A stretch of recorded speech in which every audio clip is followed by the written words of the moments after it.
नमस्कार। मैं doctor Ramanivas Sharma Raman YouTube channel पर साइंस और टेक्नोलॉजी का कॉम्पिटिटिव सेशन लेकर के बच्चों आपके सामने सभी लर्नर्स का, सभी व्यूअर्स का बहुत बहुत स्वागत है। आज के सेशन में हमने साइंस के कोर सब्जेक्ट फिजिक्स को शामिल किया है। हमेशा की तरह 15 सवाल पूरे सेशन के दौरान हम करने वाले हैं और उन 15 सवालों पर पहले पूछेंगे आपसे, और चूंकि सारे के सारे सवाल करीब करीब मैथमेटिकल कैलकुलेशन वाले हैं, इसलिए प्रत्येक सवाल पर हम आपको 30 सेकंड का समय भी दें ताकि आप उस सवाल का कैलकुलेशन कर पाएं, उत्तर दे पाएं। और जब पूरे के पूरे सवाल समाप्त हो जाएंगे तो इसके बाद हर पेज पर उस सवाल को कैसे डिराइव करते हैं, कैसे कैलकुलेट करते हैं, कैसे उत्तर निकालते हैं या आपको परीक्षा में कैसे निकालना है, डिस्कशन के पेज में हम आपको समझाएंगे। यह हमारी क्लास शाम को 5 बजे 6 सितंबर को लाइव होने जा रही है और जब लाइव सेशन में आप हमारे साथ जुड़े तो सवाल को गंभीरता से पढ़ें। जल्दी उत्तर करने की कोशिश ना करें क्योंकि हमारे साथ जो जुड़ते हैं बच्चे उसमें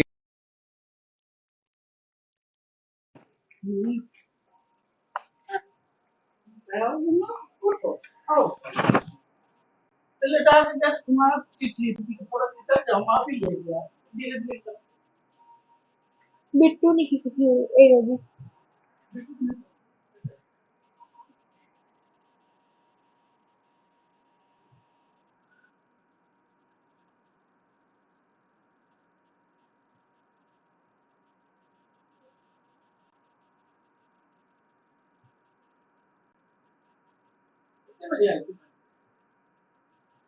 अरे आके तो 12:30 करके आ जाती, 12 साढ़े 12। इतना दम नहीं रहता कि मैं बिस्तर बिछाऊं, इसलिए वैसे ही सो जाती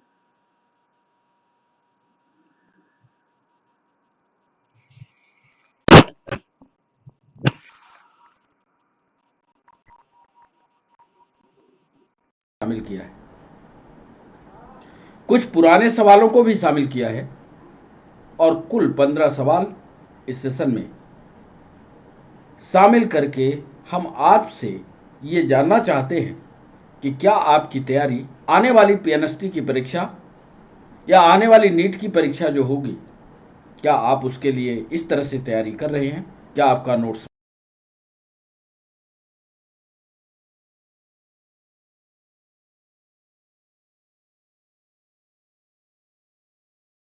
ये आपकी जिम्मेदारी है।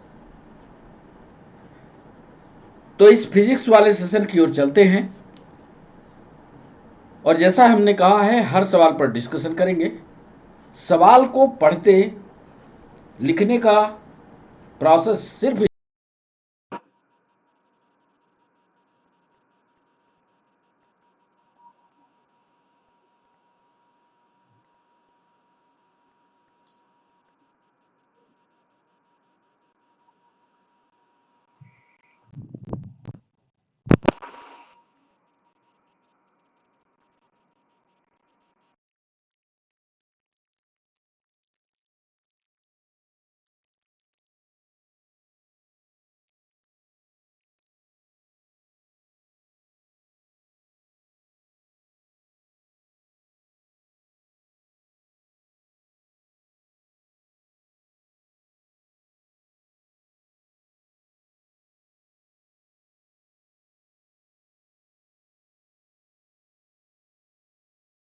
आते हैं। पहला सवाल लिखने जा रहे हैं। 1000 किलोग्राम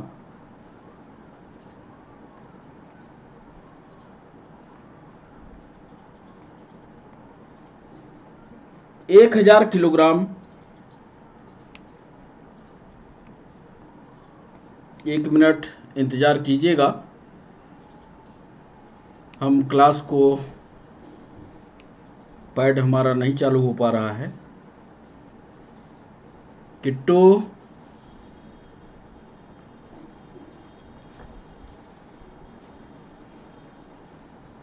सवाल यह है कि 1000 किलोग्राम द्रव्यमान की एक जीप 20 मीटर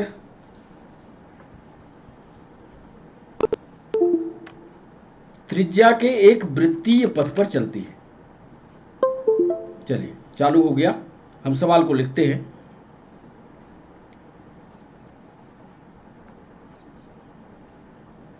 पहला सवाल, 1000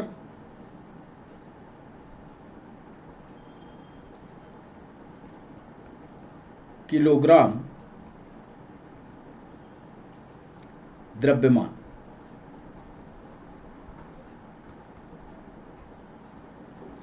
की एक जीप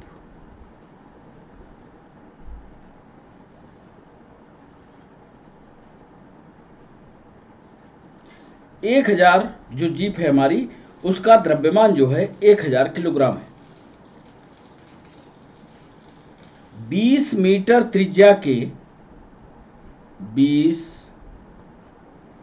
मीटर त्रिज्या के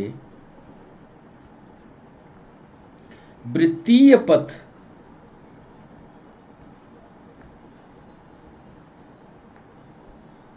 पर चलती है।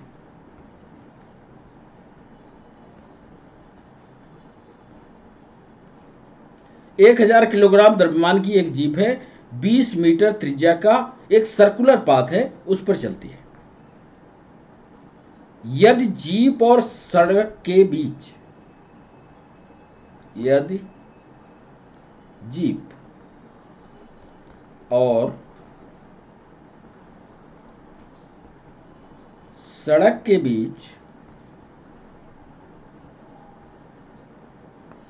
घर्षण गुणांक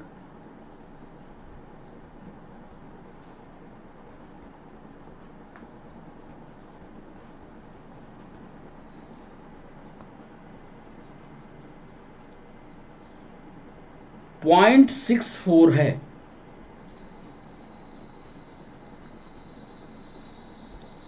तो अधिकतम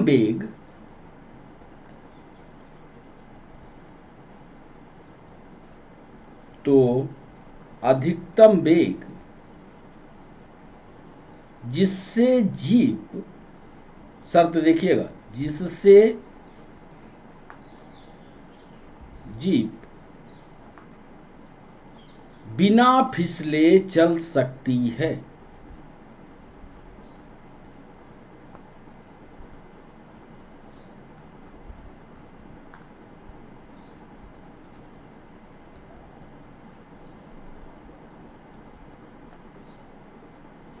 साथ में इस सवाल के साथ दिया हुआ है G बराबर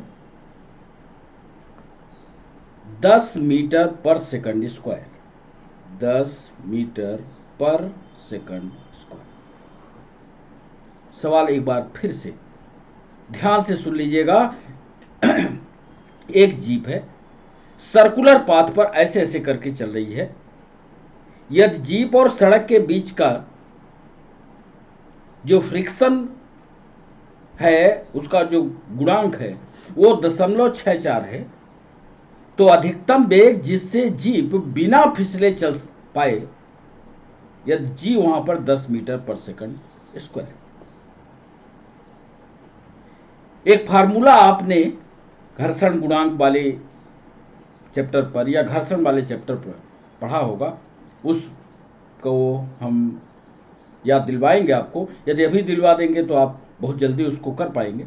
एक फार्मूला है, बहुत सारे बच्चों को जिन्होंने घर्षण के चैप्टर को पढ़ा होगा, सीधे फार्मूले पर चले जाएंगे, उत्तर इसका निकलेगा। ऑप्शन दे रहे हैं,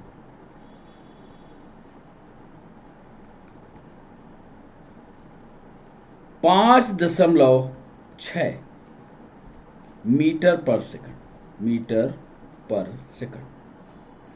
बी ऑप्शन दे रहे हैं 11.3 मीटर पर सेकंड। सी ऑप्शन दे रहे हैं 33.6 मीटर पर सेकंड और 22.4 मीटर पर सेकंड। एक ही फार्मूला है। और बच्चों आपको एक सलाह दे, जितने भी चैप्टर आपके कोर्स के, आप कोई भी परीक्षा दे रहे हो, नीट, एसएससी दे रहे हो, पीएससी दे रहे हो, यूपीएससी दे रहे हो, पीएनएसटी दे रहे हो, हर चैप्टर में जितने फार्मूले हैं उसको एक पन्ने पर समराइज कर लीजिए, लिख लीजिए और उन फार्मूलों को दिन में एक बार जरूर देखिए। ऐसे बहुत सारे सवाल कॉम्पिटिटिव एग्जाम में पूछे जाते हैं कि यदि वो फार्मूला आपको याद रहे तो उत्तर तुरंत निकलता है। अभी आप देखिएगा, जब पहले सवाल का हम डिस्कशन करेंगे तो सीधा फार्मूला लिखेंगे, उत्तर हमारे पास होगा। तो इस सवाल को करने की कोशिश कीजिए। यदि आपको फार्मूला आता है तो यहां पर आधे सेकंड की भी जरूरत नहीं होगी, आपसे उत्तर बन जाएगा। दूसरा सवाल आपके स्क्रीन पर यह रहा। कंडक्टिविटी से, विद्युत से, इलेक्ट्रिसिटी से यह सवाल। चालकत्व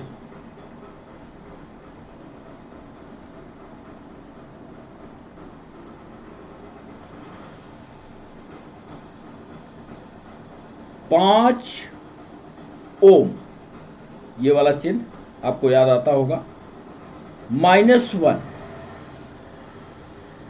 वाले एक चालक पर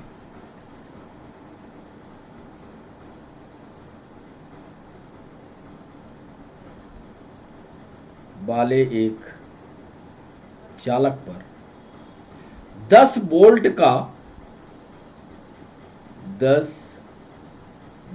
का विभवांतर पोटेंशियल।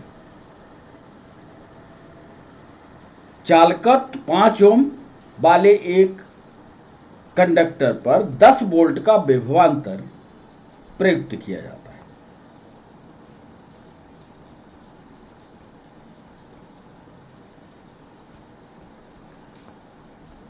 सवाल को पूरा समय दीजिएगा।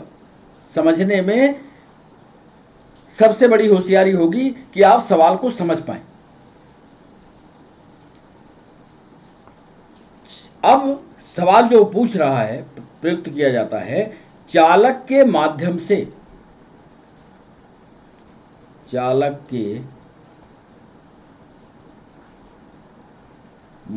से प्रवाहित धारा है।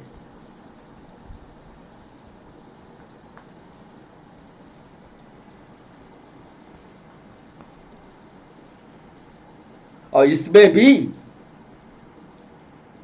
यदि आपने इलेक्ट्रिसिटी का चैप्टर पढ़ा होगा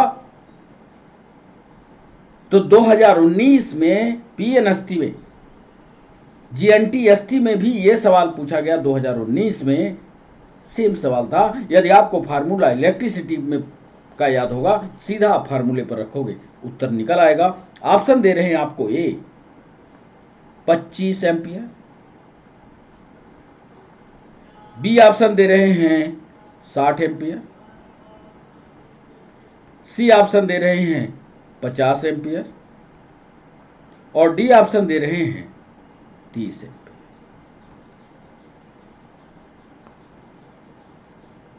इसमें से एक उत्तर आपको निकालना है और यदि आपको फार्मूला आता है तो 1 सेकंड लगेगा, आप उसका उत्तर निकालो। तो ये था दूसरा सवाल।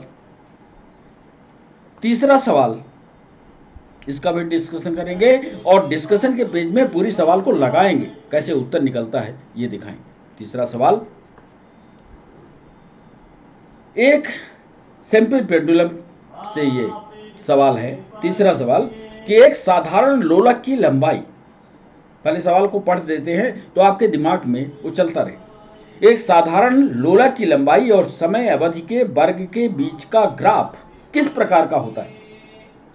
वलयाकार होता है, वृत्त होता है, सीधी रेखा होता है, या अति परवलय के आकार का होता है। ऐसा सवाल लिखते हैं इसको। एक साधारण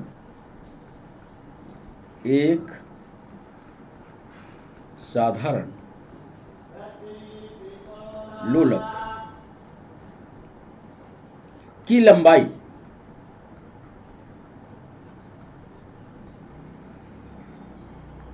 और समय अवधि के वर्ग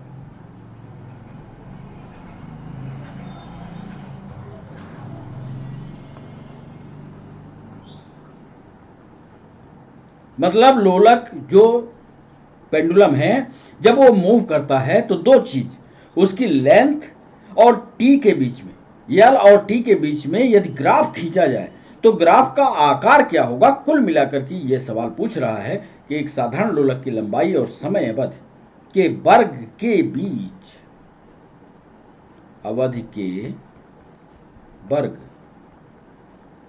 के बीच का ग्राफ होता है।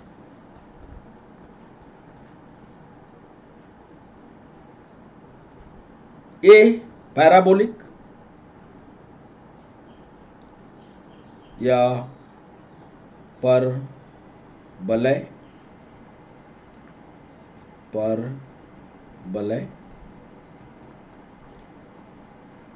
बी ऑप्शन दे रहे हैं सर्कुलर या वृत्त, सी ऑप्शन दे रहे हैं स्ट्रेट लाइन,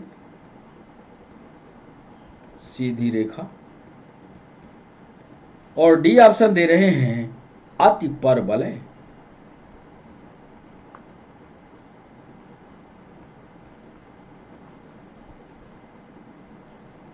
अब इस सवाल का आपका थ्योरी से, और जब आप चैप्टर 10th की सिंपल पेंडुलम का मूवमेंट पढ़ते हो, 10th की एनसीईआरटी की बुक खोलोगे तो वो मूवमेंट आपको दिख रहा होगा और वहीं पर ग्राफ भी बना है।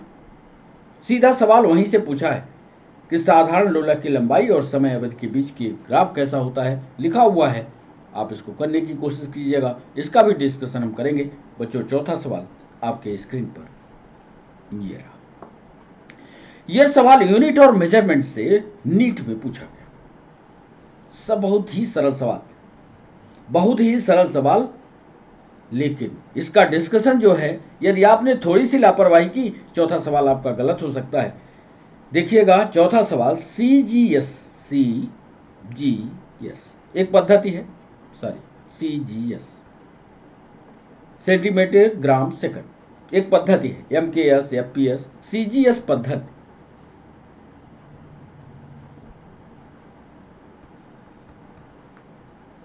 में पारे का घनत्व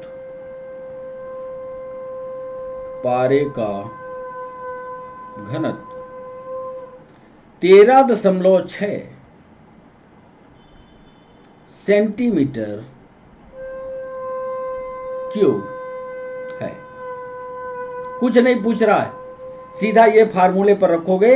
आज जितने सवाल हैं, यदि आपने सारे के सारे फार्मूले आपने पढ़े हैं, उसी फार्मूले पर बेस्ड सवाल है। सीजीएस पद्धति में पारे का घनत्व 13.6 सेंटीमीटर क्यूब है। एसआई प्रणाली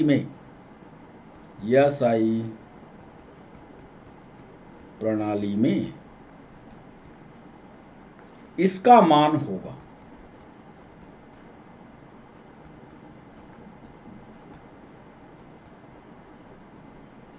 ए ऑप्शन दे रहे हैं। कैसे निकालते हैं ये हम करके आपको बताएंगे। 13.6 into 10⁻⁴ kilogram metre cube. B option दे रहे हैं 13.6 into 10⁻³ kilogram metre. C option दे रहे हैं 13.6 इंटू 10⁻² किलोग्राम मीटर। या डी ऑप्शन में दे रहे हैं 13.6 किलोग्राम मीटर माइनस 3। कौन सा ऑप्शन सही है यह आपको बताना है। सीजीएस पद्धति में पारे का घनत्व 13.6 सेंटीमीटर। या सहाय प्रणाली में इसका मान बताइए। नहीं कर पाओगे तो इसका भी डिस्कशन पेज हमने लगाया है, यहां आपको समझाएंगे। 5वां सवाल। 5वें सवाल पर भी एक फार्मूला यदि आपने लगा लिया तो यह फार्मूला बन जाएगा। यह सवाल यूपीएससी ने पूछा। एक निश्चित स्थान पर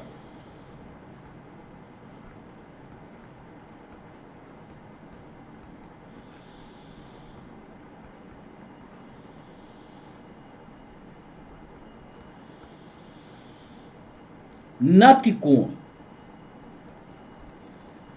इसको अंग्रेजी में एंगल ऑफ डीप कहते हैं।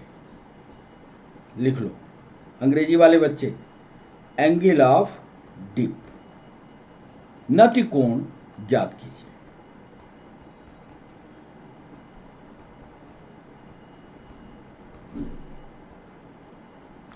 जहां पृथ्वी के चुंबकीय क्षेत्र, सवाल को समझिएगा, जहां पृथ्वी के चुंबकीय क्षेत्र यानी मैग्नेटिक फील्ड, चुंबकीय क्षेत्रों के क्षैतिज यानी हॉरिजॉन्टल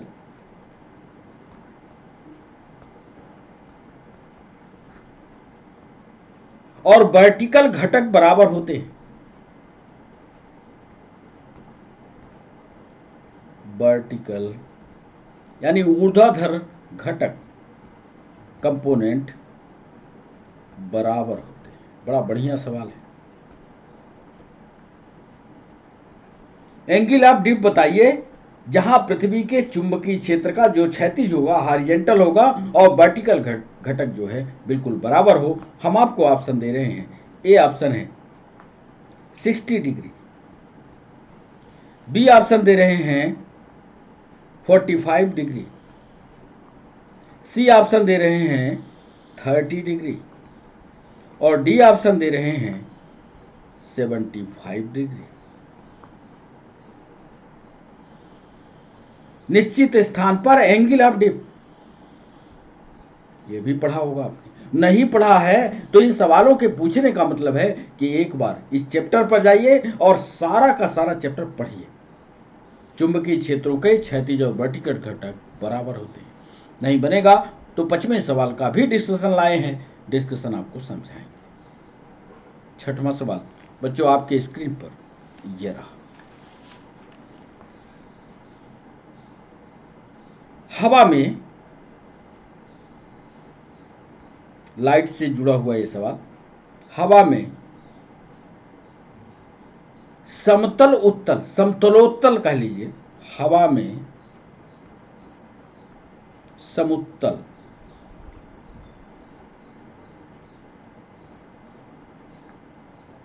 लेंस की फोकल लंबाई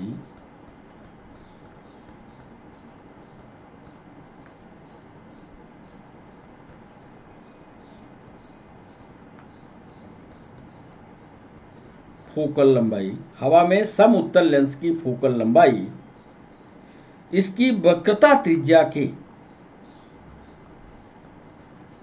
इसकी वक्रता त्रिज्या के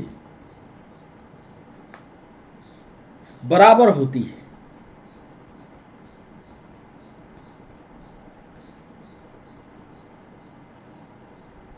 सवाल देखिए क्या पूछ रहा है। समतल उत्तल लेंस की फोकल लंबाई इसके वक्रता त्रिज्या के बराबर होती है, बराबर होती है। लेंस के पदार्थ का अपवर्तनांक क्या होगा, रिफ्रैक्शन क्या होगा, रिफ्रैक्टिव इंडेक्स क्या होगा। कई सवाल इस पर पूछे गए। जो अभी पूछ रहे हैं वो जवाब दीजिए कि लेंस के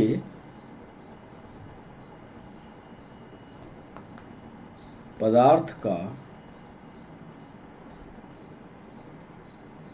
अपवर्तनांक क्या होगा? ए ऑप्शन दे रहे हैं, क्या 2.5 होगा। बी ऑप्शन दे रहे हैं, क्या 1.5 होगा। सी ऑप्शन दे रहे हैं, क्या 1.33 होगा। और डी ऑप्शन दे रहे हैं, क्या 1.25 होगा।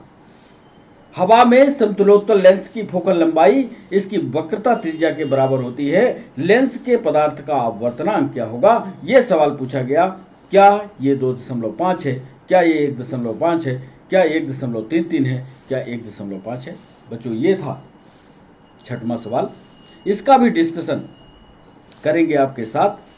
और यदि आपने 6वें सवाल को, फोकस दूरी वाले फार्मूले को पढ़ा होगा, आज सारे के सारे सवाल फार्मूले पर रखें।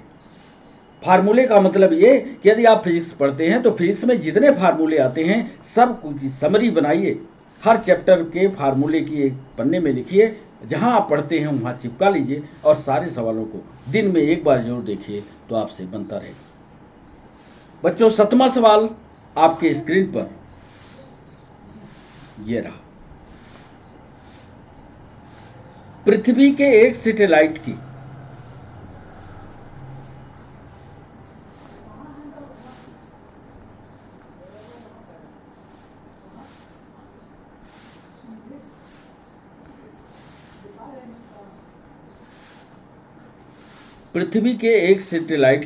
समय अवधि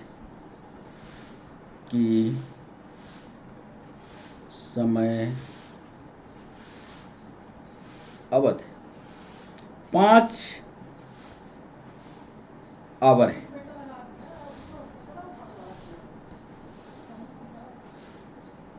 ध्यान से सुनिएगा, पृथ्वी और सैटेलाइट के बीच, पृथ्वी और सैटेलाइट के बीच, पृथ्वी के एक सैटेलाइट की समय अवधि 5 घंटा है। पृथ्वी और सैटेलाइट के बीच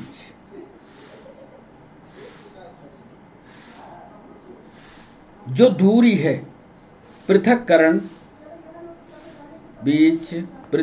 को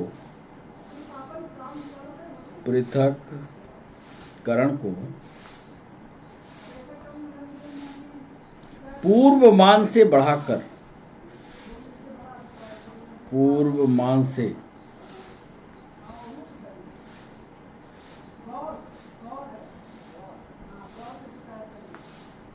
4 गुना तक कर दिया जाता है।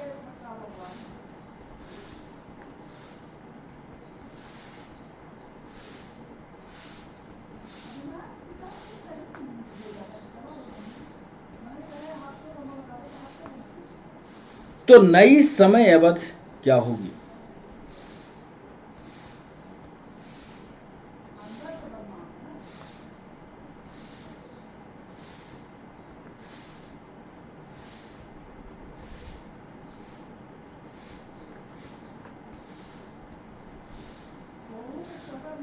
पृथ्वी के एक सैटेलाइट की समय अवधि कुल मिलाकर के 5 घंटे है। पृथ्वी और सैटेलाइट के बीच जो भी डिस्टेंस है, यदि उस डिस्टेंस को 4 गुना कर दिया जाए, देखिए कितना बढ़िया सवाल पूछ रहा है, तो नई समय अवधि क्या होगी? अब डिस्टेंस से आपको बताना है, कैसे आप निकालोगे। और यदि आपको केपलर का नियम याद आएगा, कई बार केपलर पर हमने बहुत सारा डिस्कशन अनअकैडमी पर किया है, तो केपलर का कौन वाला नियम लगेगा? यदि केपलर के तीनों नियम आपको याद होंगे तो उसमें केपलर के कोई न कोई एक नियम यदि आपको याद आएगा तो ये उत्तर बन जाएगा। हम दे रहे हैं उत्तर आपको, ए ऑप्शन दे रहे हैं, क्या वह 30 घंटे है। बी ऑप्शन दे रहे हैं, क्या वह 10 घंटे है। सी ऑप्शन दे रहे हैं, क्या वह 80 घंटे है। और डी ऑप्शन दे रहे हैं, क्या वह 40 घंटे है? कैसे निकालना है? यदि केपलर के नियमों को पढ़ा होगा तो ये सवाल आपसे बनेगा, नहीं बनेगा तो इसका भी डिस्कशन लाए हैं, इसको भी समझाएंगे। बच्चों 8वां सवाल आपके स्क्रीन पर ये देखिए, एक मशीन गन है, एक मशीन गन 40 ग्राम द्रव्यमान 40 ग्राम द्रव्यमान की एक गोली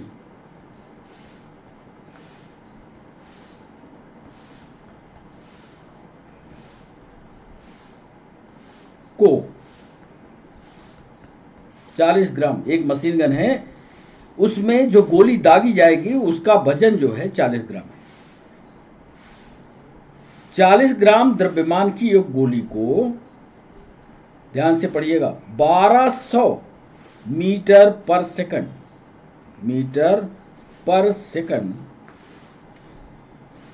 के वेग से दागती है, के वेग से दागती है। अब जहां से ये बंदूक चल रही है उसको एक आदमी पकड़ा होगा। अब देखिए आगे क्या कहता है, इसे पकड़ने वाला आदमी, इसे पकड़ने वाला आदमी बंदूक पर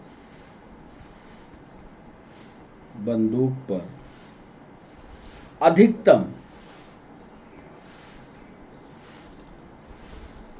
144 न्यूटन का बल लगा सकता है। बल भी बता दिया। अब सवाल शुरू किया, वह प्रति सेकंड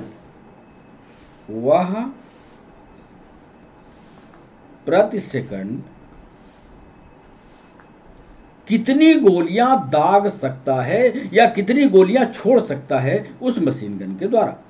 वह प्रति सेकंड कितनी गोलियां दाग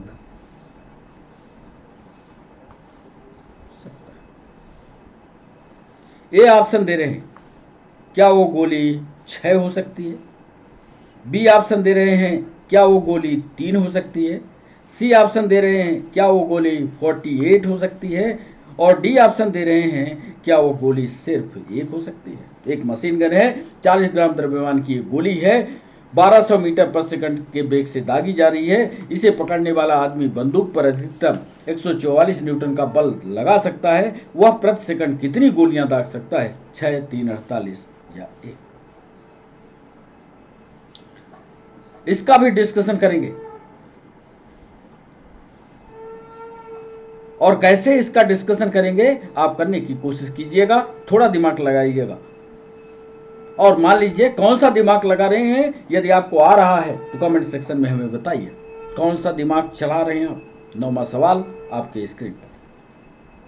एमपीपीएससी में यह सवाल पूछा गया, तापमान में वृद्धि के साथ, तापमान में वृद्धि के साथ एक तरल का स्पर्श कोण, लिक्विड का एंगल ऑफ कांटेक्ट, एक तरल का स्पर्श कोण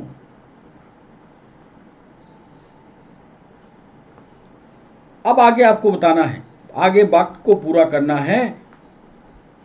पहले बढ़ता है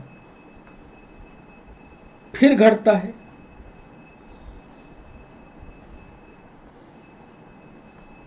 बी ऑप्शन दे रहे हैं, बढ़ जाता है। सी ऑप्शन दे रहे हैं घट जाता है, और डी ऑप्शन दे रहे हैं स्थिर रहता है।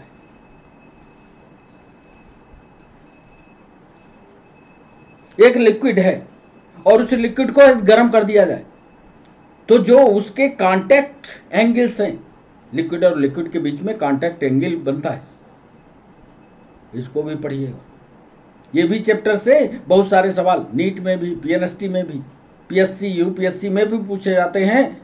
State of liquid, state of matter, यहाँ से पढ़िएगा, इसकी पूरी थ्योरी तैयार कीजिएगा, यहाँ से भी सवाल आता है, इसका भी डिस्कशन हम करेंगे। 10वां सवाल, यह सवाल एसएससी में पूछा, उबलता पानी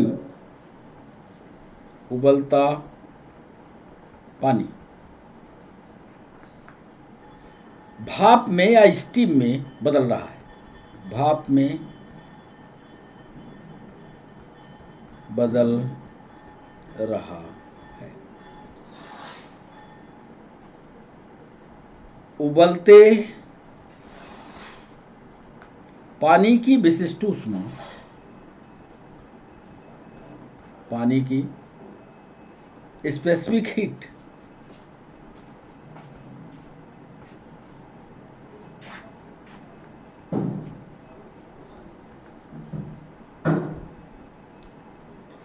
विशिष्ट ऊष्मा क्या?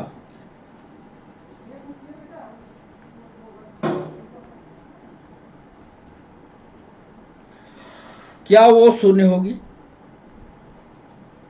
बी ऑप्शन, क्या वह 1 से कम होगी?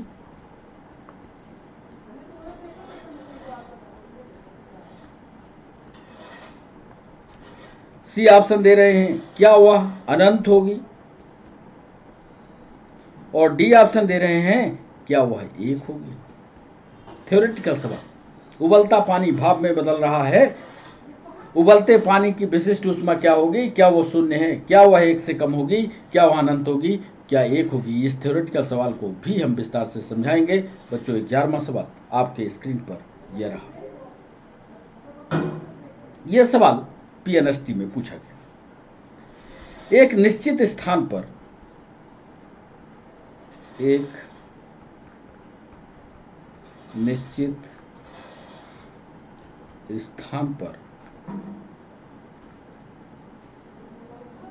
पृथ्वी के चुंबकीय क्षेत्र का, अभी एक जैसा ही सवाल पीछे पूछा है, पृथ्वी के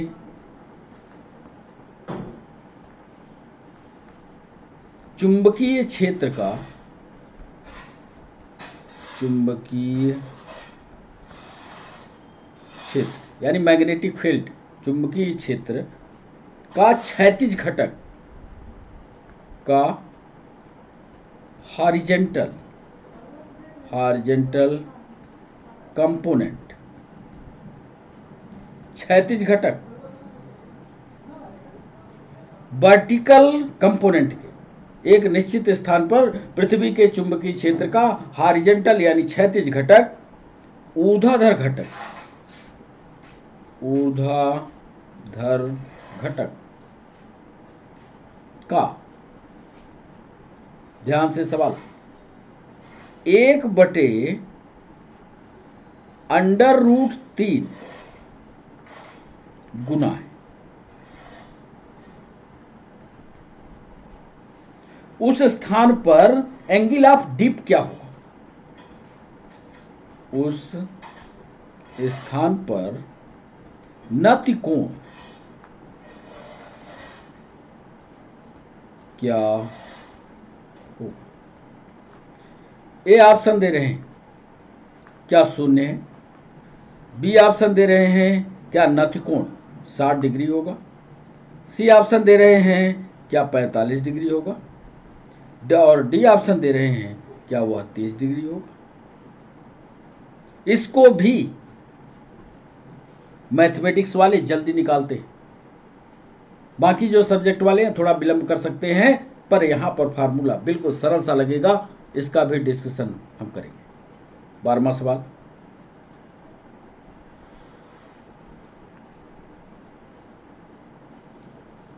और ये सवाल 12वां सवाल छत्तीसगढ़ की पीएससी में पूछा गया। बाद में अभी जो यूपीएससी की परीक्षा हुई है उसमें भी ये सवाल करीब करीब ऐसा ही सवाल पूछा गया। बताइएगा, निम्नलिखित में से कौन सी निम्नलिखित में से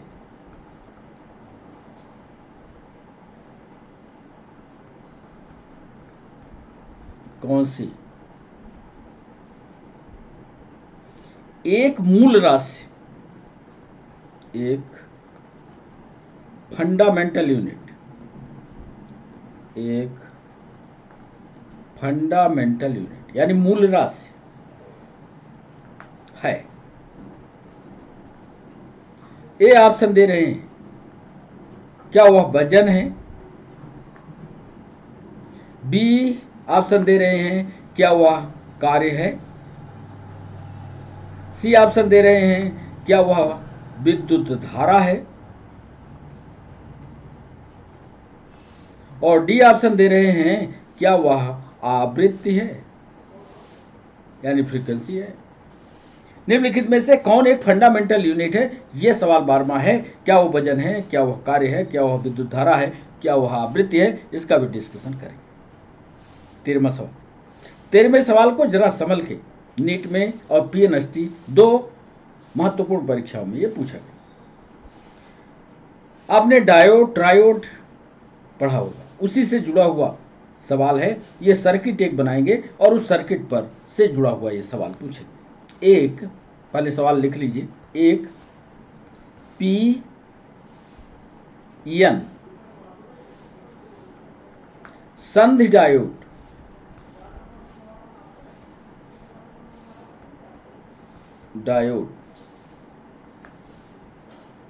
एक पी एन संधि डायोड EMF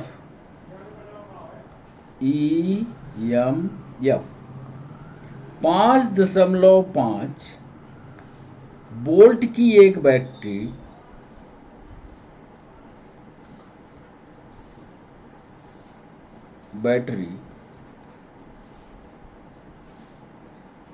और एक्सटर्नल रेजिस्टेंस और बाह्य प्रतिरोध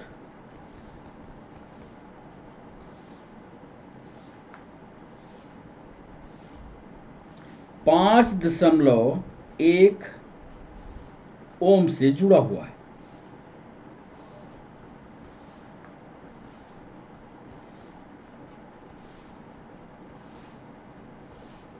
ठीक,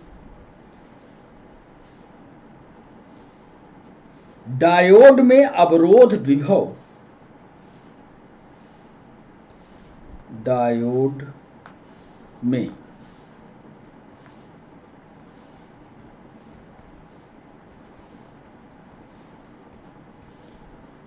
में अवरोध विभव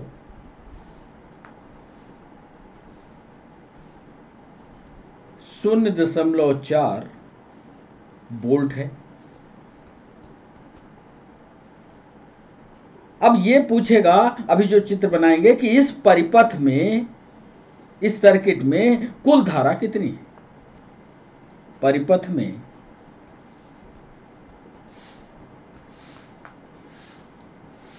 धारा है। चलिए चित्र बनाते हैं, फिर आपको समझाते हैं।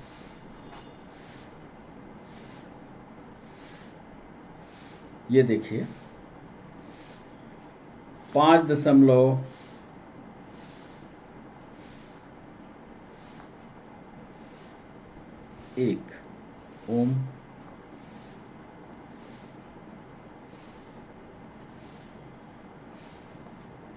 बैटरी लगा दिया,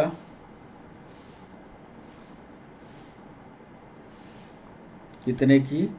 5.5 वोल्ट। अब स्वाभाविक है, धारा जो है आई को पूछ रहा।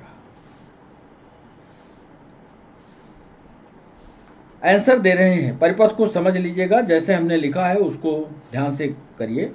1 milliampere, 1 milliampere. B option दे रहे हैं 2 मिली एम्पियर। सी ऑप्शन दे रहे हैं 1.08 मिली एम्पियर। और डी ऑप्शन दे रहे हैं 1 एम्पियर। एक पीएन संधि का डायोड है। ईएमएफ 5.5 वोल्ट की एक बैटरी है। बाह्य प्रतिरोध उसमें रेजिस्टेंस लग रहा, सब कुछ दिख रहा चित्र में, 5.1 ओम से जुड़ा हुआ है। डायोड में अवरोध विभव 0.4 वोल्ट है। परिपथ की धारा बता दो। यह धारा का फार्मूला पता होगा तो उत्तर बहुत जल्दी निकलेगा, निकाल लो। 14वां सवाल आपके स्क्रीन पर अब रहा।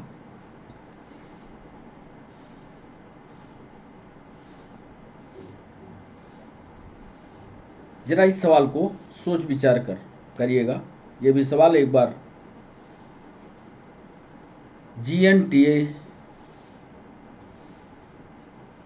जीएनटीएसटी में पूछा। यह दोनों फिलामेंट, यदि दोनों फिलामेंट समान मटेरियल से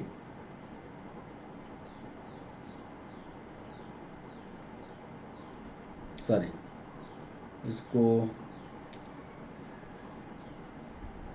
सवाल यह है कि निम्नलिखित में से, यहां लिखिएगा, निम्न में से कौन सा कथन सही है? कौन सा कथन सही है? यदि 40 वाट और 80 वाट के बल्ब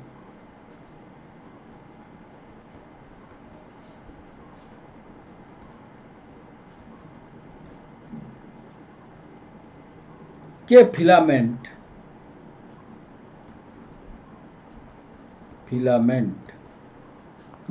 समान लंबाई के,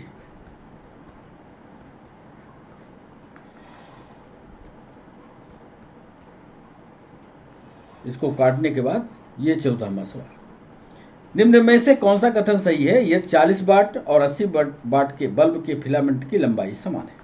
सही कथन को बताना है। अब लिख रहे हैं सही कथन, इसको गंभीरता से पढ़िएगा। 80 वाट वाला फिलामेंट अधिक मोटा होता है।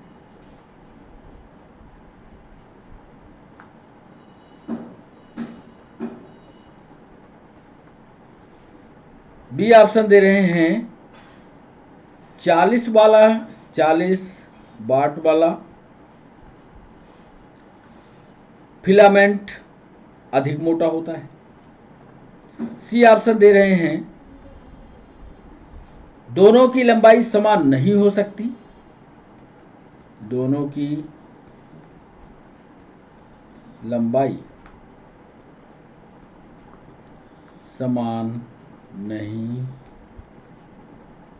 हो सकती। और डी ऑप्शन दे रहे हैं दोनों समान मोटाई के।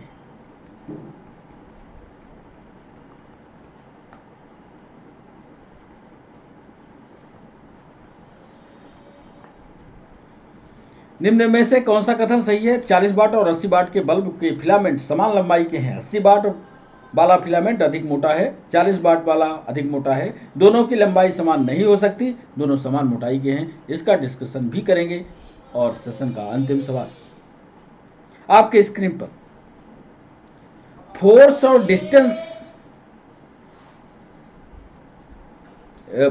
डिस्प्लेसमेंट, डिस्टेंस और डिस्प्लेसमेंट, यह कई बार हमने आपको पढ़ाया भी। यहीं से जुड़ा हुआ एक सवाल पीएनएसटी में और नीट दोनों में पूछा गया। 15वां सवाल, बल और विस्थापन।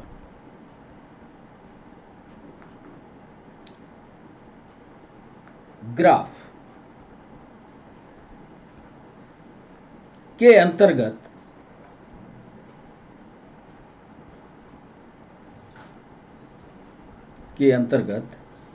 क्षेत्र निम्न देता है। पहले सवाल को 2-3 बार पढ़िएगा तभी उत्तर आएगा। अंतर्गत क्षेत्र निम्न देता है। ए कह रहे हैं साहब कार्य, बी कह रहे हैं आवेग, सी कह रहे हैं संवेग और डी कह रहे हैं विस्थापन। बल और विस्थापन ग्राफ के अंतर्गत क्षेत्र कौन सा परिणाम निकलता है? कार्य, आवेग, संवेग और विस्थापन। आगे की ओर बढ़ें पर आपको बताएं तो आपने बहुत सारे उत्तर तो कर लिए होंगे, कर चुके होंगे। कितने सवाल आपने सही किए अब ये तय करने की जिम्मेदारी आ गई है। तो चलते हैं सीधे, इसका भी डिस्कशन करेंगे। तो पहले हम आपको ले चलते हैं पहले सवाल पर। पहले सवाल का उत्तर कितने बच्चों ने किया है? जरा गंभीरता से, फिजिक्स है, जरा गंभीरता से डिस्कशन में हमारे साथ जुड़े रहिएगा। पहला सवाल हमने पूछा था, 1000 किलोग्राम द्रव्यमान की एक जीप है, 20 मीटर त्रिज्या के वृत्तीय पथ पर चल रही है और यह 20 मीटर यदि जीप और सड़क के बीच घर्षण गुणांक 0.64 है तो अधिकतम वेग जिससे जीप बिना फिसले चल पाए जी इतना दिया हुआ है। आइए इसका डिस्कशन। जितने बच्चों ने किया है वो देखें कि क्या ऐसा उन्होंने किया है, ऐसा सोचा है। हम लिख रहे हैं, एक फार्मूला आपने भी पढ़ा होगा, mg बराबर होता है mv² अपॉन। अब यहां से भी निकाल लें। लो साहब, भी निकाला, अंडर रूट, ये इधर अंदर चला जाएगा। यदि आगे सॉल्व करोगे, सवाल पर जाना उधर, तो 0.64 इंटू 10 सब दिया है इंटू 20 और आगे जाओगे तो सीधा 128 निकलेगा और आगे जाओगे तो 11.3 मीटर पर सेकंड। हो सकता है इस फार्मूले पर आप जाएं और आपकी किताब पर लिखा हुआ है, तो ऐसे ऐसे फार्मूलों को आप छांटिए, एक नोट्स बनाइए और सीधा इसका जवाब कीजिए। तो 11.3 मीटर पर सेकंड के स्पीड से यह जीप वृत्ताकार पथ पर चलेगी तो फिसल नहीं सकती। दूसरा सवाल चालकत्व कंडक्टिविटी के लिए था।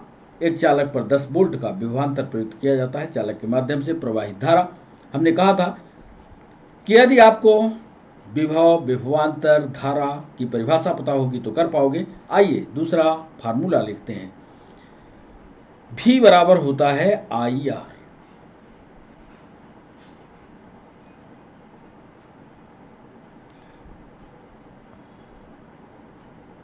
अब यहां पर R बराबर V बराबर होता है IR। R बराबर होता है, एक और फार्मूला है, I/C, या करंट इसके बराबर होता है।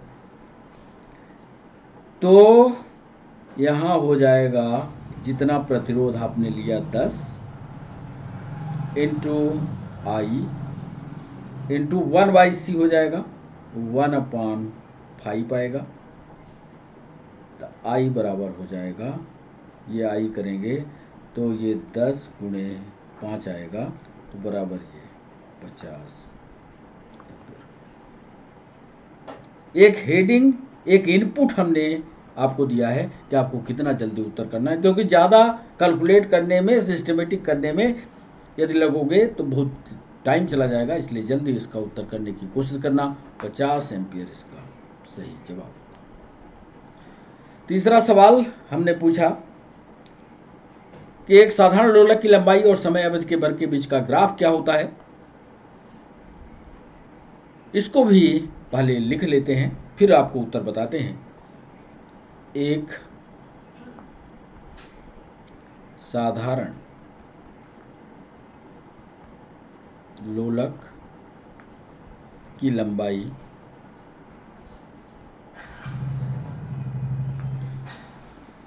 और समय अवधि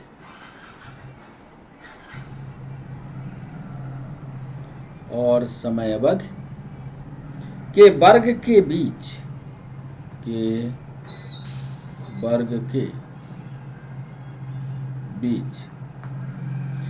सीधी रेखा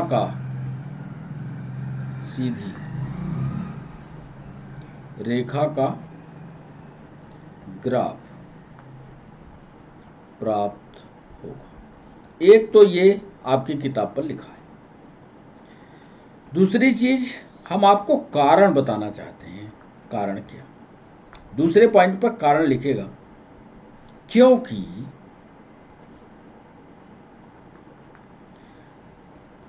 लोलक, जो आपको समझना है, क्योंकि लोलक की समय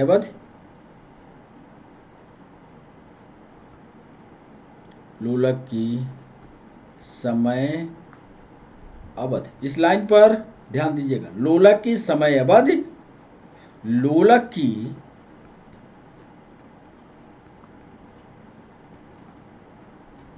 लंबाई के वर्गमूल के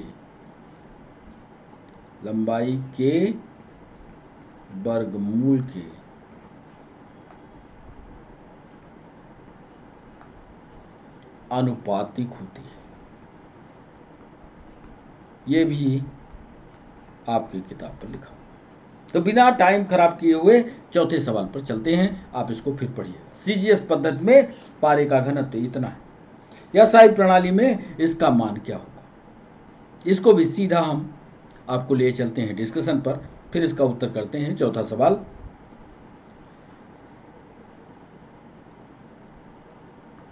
लिखिएगा कि एसआई प्रणाली में, टू द पॉइंट किया करिए डिस्कशन। एसआई प्रणाली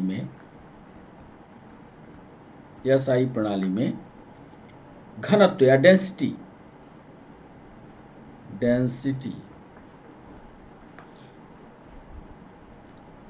13.6 इंटू 10⁻³ किलोग्राम मीटर क्यूब होगा। ये तो उत्तर हो गया। अब हम आगे दूसरे पॉइंट में क्यों इसको बताते हैं। यह यहां पर आप नोट्स बनाते समय लिखेगा, क्योंकि एसआई सिस्टम में द्रव्यमान केजी में और लंबाई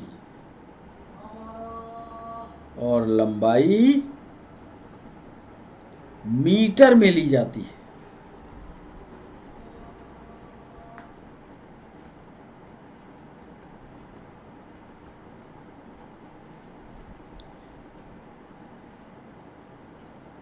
घनत्व डी बराबर होता है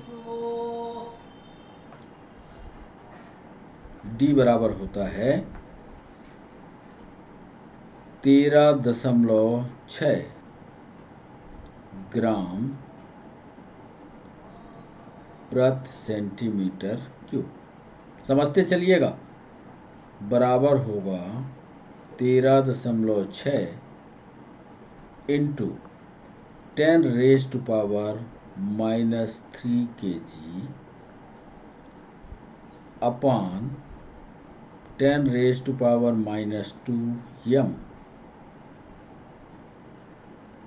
क्यों। आगे लिखेंगे तो 13.6 into 10⁻³ kg upon 10⁻⁻6 metre cube. इसी को जब कैलकुलेट करोगे तो अंत में फार्मूला कैलकुलेट कर लेना, इंटू 10⁻³ किलोग्राम मीटर क्यूब निकल आए। कर लोगे, कर लेना सरल सा उसी तरह से फार्मूला, क्योंकि एसआई सिस्टम में द्रव्यमान केजी में और लंबाई मीटर में होती है। चूंकि यहाँ से ग्राम सेंटीमीटर में चल रहा था, उसको मीटर में कन्वर्ट कर लिया, सिर्फ कन्वर्सन है, ज़्यादा दिक्कत नहीं होगी। 5वां सवाल था कि एक निश्चित स्थान पर नतिकोण इतना है, नतिकोण बताइए, चुंबकीय क्षेत्रों के क्षैतिज और वर्टिकल घटक बराबर है। इसको आराम से लिख लो। क्षैतिज घटक को हम बी हॉरिजॉन्टल एस से दिखा रहे हैं और वर्टिकल घटक को बी भी से दिखा रहे हैं, ठीक है। tan थीटा बराबर होता है, tan थीटा बराबर होता है बी भी अपान बी एच। tan थीटा बराबर होगा 1, थीटा बराबर होगा 45 डिग्री। मैथ वालों से पूछना, ये बहुत जल्दी उत्तर निकल आएगा, यहाँ होगा 45 डिग्री।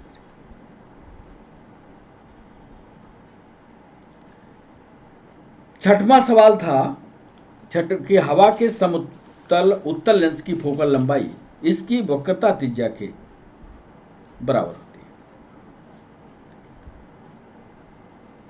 वक्रता त्रिज्या के बराबर है, यानी फोकस दूरी बराबर होगी r, यानी वक्रता त्रिज्या के। एक समतल उत्तल लेंस है, माना कैसे इसको निकालेंगे, पहले सीधे निकाल देते हैं आपके सामने, फिर आगे बढ़ाते हैं। फोकल लंबाई F बराबर होगा कैपिटल R, ये वक्रता त्रिज्या है।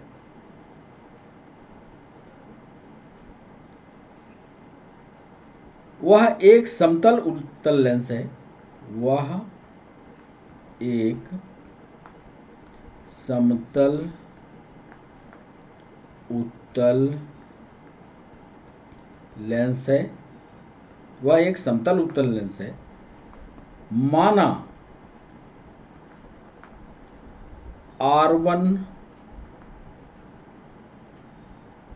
बराबर R और R2 बराबर -R। लेंस मेकर सूत्र के अनुसार, लेंस मेकर सूत्र के अनुसार क्या होगा, 1/f बराबर म्यू -1 1/R1 -1/R2। यदि आपने लाइट का चैप्टर पढ़ा होगा, उनके सवालों को किया होगा तो बन जाएगा। नहीं पढ़ा है तो आप हमें कमेंट सेक्शन में बताइए, हम इस सेशन को फिर से एलोकेट करेंगे, फिर पढ़ाएंगे। मैथमेटिकल सवाल तो पक्का है कि पेनल्टी नीट यहाँ पूछे जाएंगे। मैथमेटिकल पढ़ने के लिए आपको पूरी किताब को एक बार पढ़ना होगा। फिर देखिए क्या हुआ,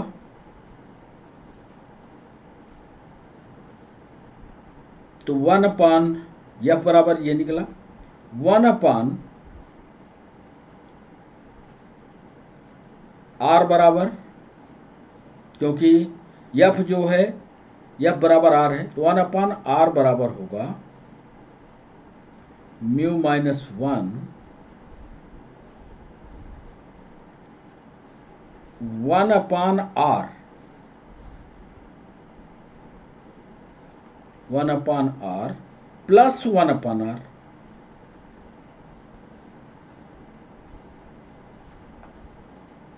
तो 1/r बराबर होगा म्यू माइनस 1 इंटू 2/r। ये सब मैथमेटिकल कैलकुलेशन है। 1/2 प्लस 1 बराबर म्यू।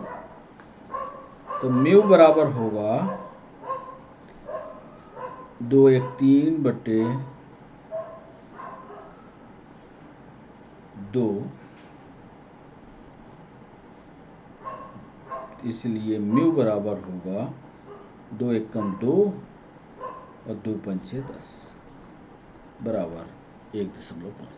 ये अपने पास रखना, वीडियो को फिर से बैक करना और बैक करके एक एक लाइन को समझना, तब मैथमेटिक्स समझ में आएगी। ज़्यादा समय चला जाएगा, हमारी क्लास जो है वो पूरी लंबी खिंच जाएगी, इसलिए ज़्यादा समय नहीं रोक रहे हैं। 7वां सवाल था कि पृथ्वी के सैटेलाइट और के बीच पृथक्करण के पूर्णमान को बढ़ाकर 4 गुना कर दिया जाए। केपलर का नियम ये कहता है, लिख लो कि केपलर का यहाँ पर केपलर का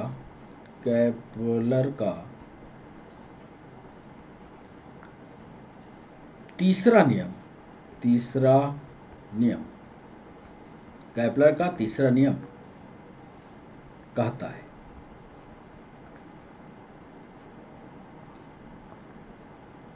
कि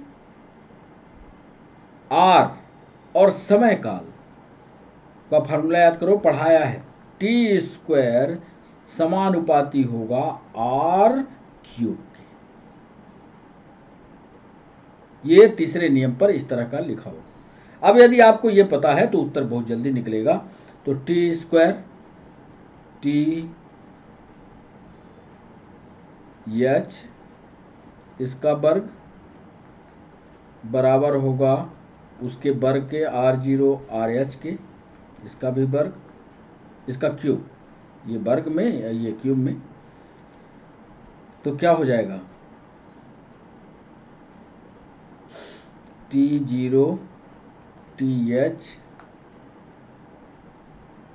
बराबर होगा, इसको यदि बराबर करें, ये R0 अपान RH का सीधा कर लें 3/2 चलेगा, 3/2। तो T0 अपान TH कर लेते हैं, T0 इसी में आगे करते हैं, T0 अपान TH, ये दोनों मान दिए हुए हैं। कितना कर रहा है, 4 गुना तक बढ़ा दिया, यानी H जो है 4 गुना बढ़ी। तो बराबर होगा 1/4 का 3/2। नीट में पूछा गया है सवाल। तो T0 बराबर हो जाएगा प्रारंभिक समय अवधि, T0 बराबर होगा प्रारंभिक समय अवधि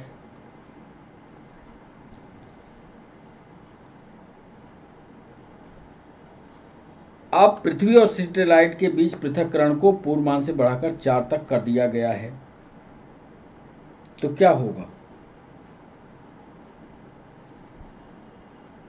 4, इधर थोड़ा जगह लेनी पड़ेगी, इधर आ जाओ, यहाँ से इधर कंटिन्यू करना, यहाँ से इधर करोगे तो RH बराबर 4R0, 4 गुना कर दिया। तो T0 अपान TN बराबर होगा T0 बराबर, यहाँ से कैलकुलेट करोगे तो 4 1/2, तो 4 चौक 16 हो जाएगा। तो 4 गुना कर दिया तो 16 चौक 64 हो जाएगा। तो 1/64/1/2। तो T0 अपान TN बराबर 1/8 बराबर 5 घंटे हैं। तो 5 बटे, ये कर लेना, ना आएगा समझ में तो हमको बताना, 1/8 तो टोटल TN निकलेगा 40 घंटे। ये पन्ना रखना अपने सामने, खुद निकालने की कोशिश करना, निकल आएगा, नहीं निकलेगा तो फिर हमको बताना इसका सही होगा। नीट का ये सवाल है। 8वां सवाल था हमारा अधिकतम मशीन गन वाला कि बंदूक पर अधिकतम कितना वो बंदूक जाएगी। तो इसका सही जवाब होगा n बराबर इसका होगा 3। कैसे होगा, इसको निकाल देते हैं कि संवेग बटे समय। संवेग, इसमें फार्मूला लगाना, वेग बराबर संवेग बटे समय। थोड़ा जल्दी जल्दी करो। तो 144 बराबर n इंटू, इस फार्मूले पर जाना, 40 बटे 1000। ये उधर सब मान दिए हुए हैं, देखोगे तो सब मिल जाएगा, 1200। तो n बराबर कितना हो जाएगा, 144 गुणे 1000 बटे 40 गुणे 1200। कैलकुलेट करो, सब करोगे तो n बराबर आ जाएगा तुम्हारा 3। तो इसको भी कैलकुलेट कर लेना। तापमान में वृद्धि के साथ एक तरल को स्पर्श कोण क्या होगा, तो इधर लिख लेना कि ये घट जाता है। अरे भाई, जब गर्म होगा पानी तो जो कांटेक्ट एरिया होगा वो घट जाता है। 10वां सवाल है, उबलता पानी भाप में बदल रहा है, उबलते पानी की विशिष्ट ऊष्मा क्या होगी। 10वां सवाल, उबलते पानी की, इसको लिख लो, ये थ्योरेटिकल सवाल है। उबलते पानी की विशिष्ट ऊष्मा, उबलते पानी की विशिष्ट ऊष्मा अनंत होगी, अनंत होगी। एक बात ये क्यों होगी, ये देख लो। जब पानी उबलता, जब उबलते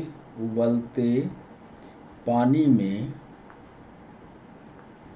भाप बन रही होती है, बन रही होती है,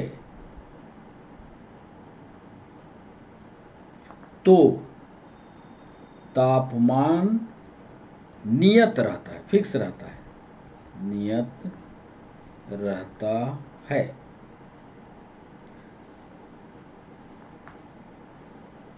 तथा पूर्ण ऊर्जा पदार्थ की अवस्था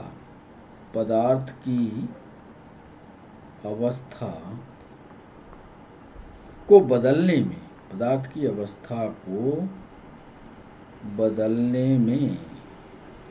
में उपयोग होती है। ये इंपॉर्टेंट है, इसको पढ़ना। ना कि तापमान को बढ़ाने में, ना कि तापमान को बढ़ाने में। 11वां सवाल हमने पूछा था, तो इसमें tan थीटा वाला एक सवाल उधर आया था। पहले tan थीटा बराबर होता है b वर्टिकल वाला, b हॉरिजॉन्टल वाला, तो बराबर हो जाएगा, ये आगे कैलकुलेट करोगे तो √3 BH अपान BH। tan थीटा बराबर होगा √3, तो बराबर होगा tan थीटा बराबर tan 60 डिग्री, थीटा बराबर होगा 60 डिग्री, यही कहलाएगा एंगल ऑफ डे। तो इसको करना। 12वां सवाल, निम्नलिखित में कौन सी एक फंडामेंटल यूनिट नहीं है। 12वां सवाल, तो SI पद्धति में इसमें जो विद्युत धारा है, वह नहीं है फंडामेंटल यूनिट, वो नहीं है, इसको पढ़ना, फंडामेंटल यूनिट नहीं है, यानी ये सही होगा। 13वां सवाल, इसको बहुत जरूरी है, इसको कर लीजिए। इसके लिए रिजल्टेंट पोटेंशियल डिफरेंस निकालना पड़ेगा। आइए पहले निकाल लेते हैं। परिणामी विभवांतर, परिणामी विभवांतर कैसे निकलेगा? ये निकलेगा v बराबर 5.5 माइनस 0.4 बराबर होगा 5.1 वोल्ट। ओम का नियम कहता है, ओम के नियम के अनुसार, ओम का नियम कहता है कि परिपथ में धारा जो होती है, धारा बराबर होता है I बराबर V अपन R, बराबर होगा 5.1 बटे 5.1 इंटू 10⁻⁻3, सब कुछ दिया हुआ है, बराबर होगा, इसी को कैलकुलेट करोगे तो 1 इंटू 10⁻³ बराबर इसका निकलेगा 1 मिली एम्पियर। इसका सही जवाब होगा 1 मिली एम्पियर। इन सारे सवालों को एक बार फिर पढ़ना, ऐसा नहीं कि अभी क्लास अटेंड कर लो फुर्सत हो जाओ, क्योंकि मैथमेटिकल सवाल हैं, सारे के सारे सवाल कठिन है, टिपिकल है, वैसे सवाल आपकी परीक्षा में आएंगे, तो पढ़ना इनको जरूर, कौन सा कथन सही है। 14 नंबर का सवाल,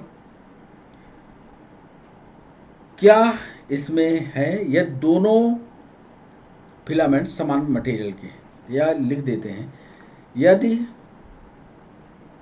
दोनों फिलामेंट समान मटेरियल के हैं तो P बराबर होता है V² अपान R।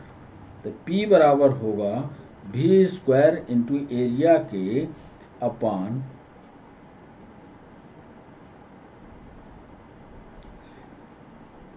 क्षेत्रफल के होगा, उसकी लंबाई और चौड़ाई के।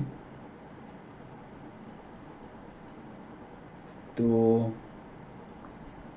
यहाँ पर ये निकलेगा, क्योंकि उसका रेडियस कैसे निकालेंगे, इसको ऐसे कर लें, R बराबर होगा SL अपान A, हाँ यहाँ से निकलेगा SL अपान A।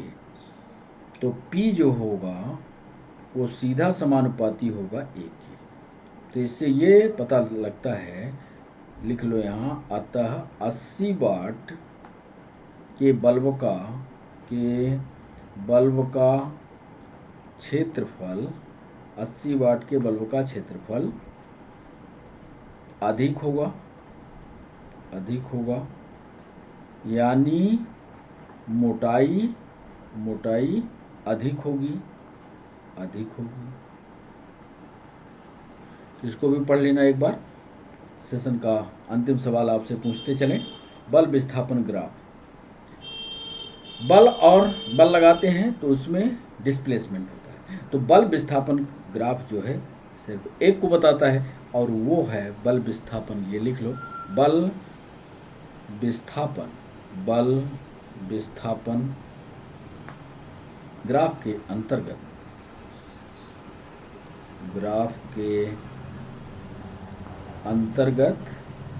अंतर्गत क्षेत्र कार्य देता है, परिणामी कार्य देता है। जब बल लगाओ और कोई चीज हट जाए, बल लगाया और कोई चीज हट गई, तो वो कार्य कहलाता है। कार्य अंतर्गत क्षेत्र कार्य देता। तो इस तरह से ये 15 सवालों का डिस्कशन थ्योरी के साथ पूरा हुआ। बच्चों, सवाल थोड़े कठिन ही आते हैं, क्या करें, कई सवाल हमने इसमें शामिल भी किए और कई सवालों को समझाने की कोशिश की है। बार बार वीडियो को समझने की कोशिश करना, थोड़ा जल्दी में डिस्कशन किया है क्योंकि समय काफ़ी हो चुका था, तो उसके कारण डिस्कशन जो है उतने अच्छे से नहीं हुआ है। लेकिन ये 2 बार आपने वीडियो को चला चला करके देखा तो आपका उत्तर निकलेगा।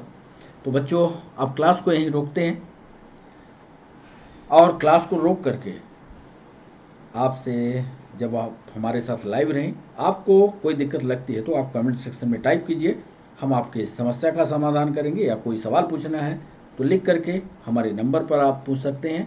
तो बच्चों, आज के लिए बस इतना ही, फिर मिलते हैं नए वीडियो के साथ। तब तक के लिए बच्चों बाय बाय और नमस्कार।